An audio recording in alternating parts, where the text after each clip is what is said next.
इस कंडीशन में हमें हाइजीनिक किस तरह से हाइजीनिक मेथड को हमें यूज करना चाहिए, किस तरह से ये मेंस्ट्रुअल ब्लड को कैप्चर करना चाहिए, इसके लिए हम बात करें तो यहाँ पे हमारे पास बहुत सारी चॉइस मिलती है, जहाँ पे disposable sanitary pad, reusable sanitary pads, cloths, tampons, menstrual cups, ये सारी चीज अभी यूज में ज्यादा आती है, जिसमें स्ट्रिप ऑफ क्लॉथ का कपड़ा का टुकड़ा, ये सबसे ज्यादा यूज करने वाली, रूरल एरिया में सबसे ज्यादा यूज करने वाली मेथड है। यहाँ पे एडवांटेज ये है कि ये इजीली अवेलेबल है, रीयूजेबल है, बट डिसएडवांटेज ये है कि अगर ये क्लॉथ जो है वो पुराना रहा या क्लीन प्रॉपरली नहीं हुआ तो वो बहुत ज्यादा अनहाइजीनिक हो जाता है। तो और दूसरा, ये यूजर जो है उसको एट द टाइम वहां पे पानी की सप्लाई, वॉश करने के लिए एडिक्वेट फैसिलिटीज, ये सारी चीज होना बहुत ज्यादा जरूरी है। तो अगर कोई पर्सन ये क्लॉथ को यूज करते हैं, ऐसी कंडीशन रहती है कि जहाँ पे इकोनॉमिक कंडीशन बहुत ज्यादा अच्छी नहीं है, तो ये यूज किया जा सकता है, लेकिन उसके लिए प्रॉपर हाइजीन मेंटेन करना जरूरी है। ये अगर क्लॉथ एक बार यूज किया तो उसको प्रॉपरली सोप में, उसको प्रॉपर डिसइंफेक्टेंट में यूज करें, या तो फिर गर्म पानी से धोए। इस तरह से प्रॉपर हाइजीनिक मेथड यूज करें, और उसका प्रिजर्वेशन जो है, जहाँ पे रखने की जगह है, उसको भी प्रॉपर हाइजीनिक मेथड में करना चाहिए। But right now it is a urban area में क्लॉथ का यूज जो है वो ज्यादा चॉइस में नहीं है। नेक्स्ट आता है टॉयलेट पेपर एंड टिश्यूज। इसका इंडिया में बहुत कम यूज होता है, लेकिन फॉरेन कंट्रीज में कई कई बार इसका यूज हो जाता है। ये एडवांटेज ये है कि ये इजीली अवेलेबल है, लेकिन डिसएडवांटेज ये है कि इसमें स्ट्रेंथ जो है, मेंस्ट्रुअल ब्लड को होल्ड करने की क्षमता जो है, ये कंपैरेटिवली कम रहती है, और ये फट भी सकता है। तो और एक जगह पे उसको रखना भी थोड़ा सा डिफिकल्ट है, और जो पुअर पीपल्स हैं उसके लिए यूज करना टॉयलेट पेपर्स जो है वो भी कॉस्टली रहता है, तो उसको यूज करना फीजिबल नहीं रहता है। तो उसको भी हम ज्यादा प्रिफरेबल नहीं कहते हैं। Then disposable pads use. Disposable pads जो है वो मोस्ट कॉमनली यूज मेथड है nowadays in the world wide. तो इसमें एडवांटेजेस ये है कि ये इजी अवेलेबल है, कॉस्ट इफेक्टिव है, और इजी टू यूज भी है। और लेकिन डिसएडवांटेज ये है कि इसको फ्रीक्वेंटली चेंज करना पड़ता है अगर हैवी फ्लो हो। अगर हैवी फ्लो ना भी हो तो हर एक 4 से 6 घंटे में ये मेंस्ट्रुअल पैड को चेंज करना जरूरी है, इससे हाइजीनिक कंडीशन बनती रहेगी। अगर सेम सैनिटरी पैड को कंटिन्यूअस 12 घंटे या 24 घंटे तक यूज किया गया तो इन दैट कंडीशन वहां पे धीरे धीरे फंगल इन्फेक्शन, फंगस पैदा होने लगती है, और फंगल इन्फेक्शन होने लगता है, जिसकी वजह से जेनाइटलिया में बहुत ज्यादा ईचिंग, कई बार बर्निंग सेंसेशन, रैशेस, ये सारी चीज पैदा हो जाते हैं। तो डिस्पोजेबल पैड का भी यूज कब करना चाहिए, कैसे करना चाहिए, ये जानना बहुत जरूरी है। Next, reusable pads. इसका एडवांटेज ये है कि ये लोकली अवेलेबल है, या तो इंटरनेट पे भी अवेलेबल है, या तो ये इसको बनाया भी जा सकता है, और ये इनकम को भी जनरेट करता है अगर लोकली बनाया जाए, और ये कॉस्ट इफेक्टिव भी है क्योंकि ये रीयूजेबल है, और एनवायरमेंट फ्रेंडली भी है, क्योंकि डिस्पोजेबल पैड्स जो है उसके कंपेयर में उस डिस्पोजेबल पैड्स जो है उसमें मेनली प्लास्टिक, पॉलीमर्स, वो सारी चीजों का भी यूज होता है। ये मेनली कॉटन मेड है, तो डिस्पोज करने में भी this is very much easy. But इसका डिसएडवांटेज ये है कि ये यूजर जो है उसको वॉश करने के लिए वाटर सप्लाई वगैरह की जरूरत पड़ती है, इसको भी प्रॉपरली वॉश करना जरूरी रहता है, और कई बार अगर कॉमर्शियल प्रोडक्ट ये रहते हैं तो कॉस्ट जो है वो कॉस्ट इफेक्टिव ज्यादा नहीं रहते हैं, तो ये भी बहुत ज्यादा यूज आजकल नहीं होता है। देन नेक्स्ट आता है tampons. Tampons mainly western countries में ज्यादा यूज होता है, नाउअडेज इंडियन कंट्रीज में भी धीरे धीरे यूज होता है। इसका एडवांटेज ये है कि ये कन्वीनियंट है और कंफर्टेबल टू यूज है। इसको ये टैम्पून्स जो है उसको वेजाइना में इंसर्ट फीमेल द्वारा किया जाता है। ये कॉटन के रहते हैं, और इस जो मेंस्ट्रुअल ब्लड है उसको एब्जॉर्ब करते हैं, सोख लेते हैं, तो जिसकी वजह से मेंस्ट्रुअल ब्लड बाहर नहीं निकल पाता है। तो डिसएडवांटेज यहाँ पे ये है कि इंडिया में स्पेसिफिकली बहुत ज्यादा अवेलेबल नहीं है।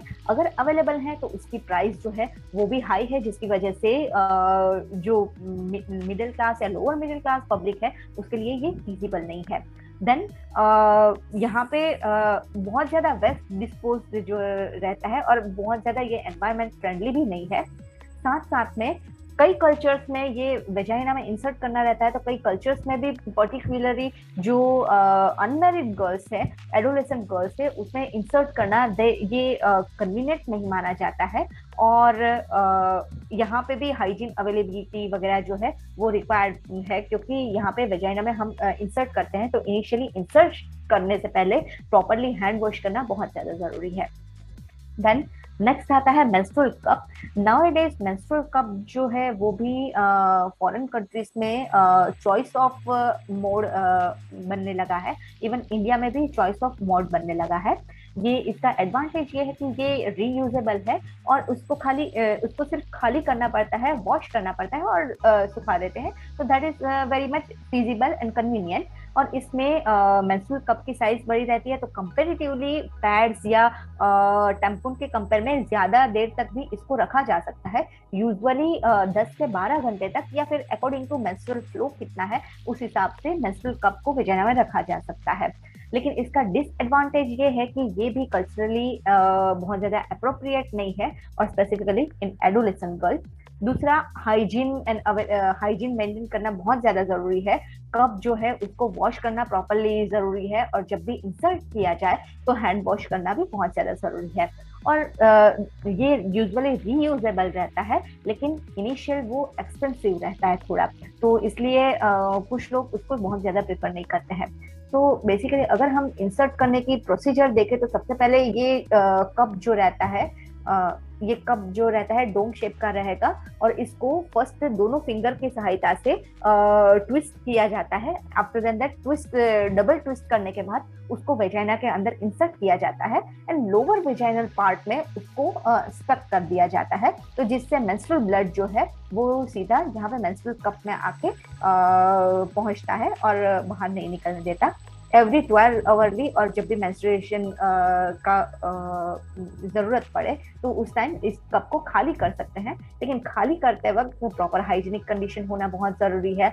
एंड कई बार वो बहुत ज्यादा मैसी हो जाता है, क्योंकि अगर प्रॉपरली नहीं निकल पाया तो मेंस्ट्रुअल ब्लड जो है वो पूरा स्पिल हो जाता है। तो कुछ लोगों के लिए ये कन्वीनियंट है, कुछ लोगों के लिए ये कन्वीनियंट नहीं है।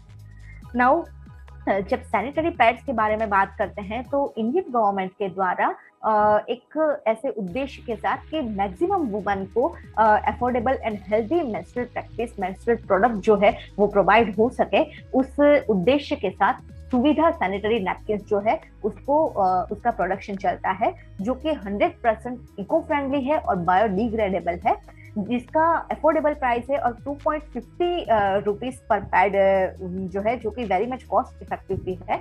और ये 3200 जन औषधि केंद्र पूरे भारत में ये अवेलेबल है।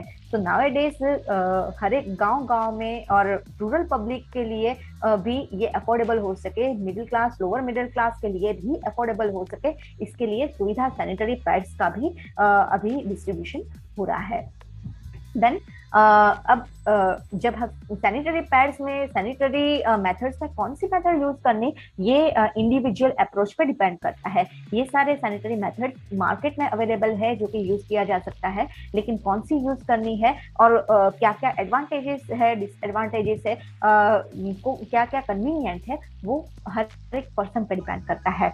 अब नेक्स्ट बात आती है, अगर ये सैनिटरी पैड्स वगैरह हम यूज करते हैं तो उसका डिस्पोज किस तरफ से किया जाए, क्योंकि अगर प्रॉपरली डिस्पोज नहीं किया गया तो भी ये एक बहुत ज्यादा अनहाइजीनिक कंडीशन को प्रोड्यूस कर सकता है। तो सबसे पहले तो अगर कोई क्लॉथ को अगर रीयूज करते हैं तो यूज करने के बाद उसको प्लास्टिक बैग में भर देना चाहिए जब तक कि उसको वॉश ना किया जाए। और जब वॉश किया जाए तो उसको हॉट वाटर, सॉप या डिफरेंट सैनिटरी मेथड्स जो है, just like Lizol, just like Dettol है वगैरह के साथ आप यूज कर सकते हैं, एंड देन उसको सुखा सकते हैं।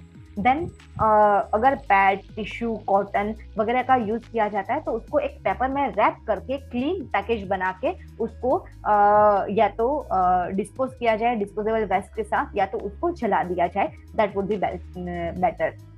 सो अगर कई कई जगह पे ये भी देखा जाता है कि टॉयलेट सिंक में पैड्स जो है उसको, पैड्स या टैम्पूस को डाल दिया जाता है, तो स्पेसिफिकली इंडियन टॉयलेट्स जो है उसके लिए नहीं बना है, तो उसकी वजह से ब्लॉक होने के बहुत ज्यादा चांसेस रहते हैं। तो it is a very unhygienic practice. Instead of that उसको प्रॉपरली रैप करके डस्टबिन में डाला जा सकता है। That is a good hygienic method.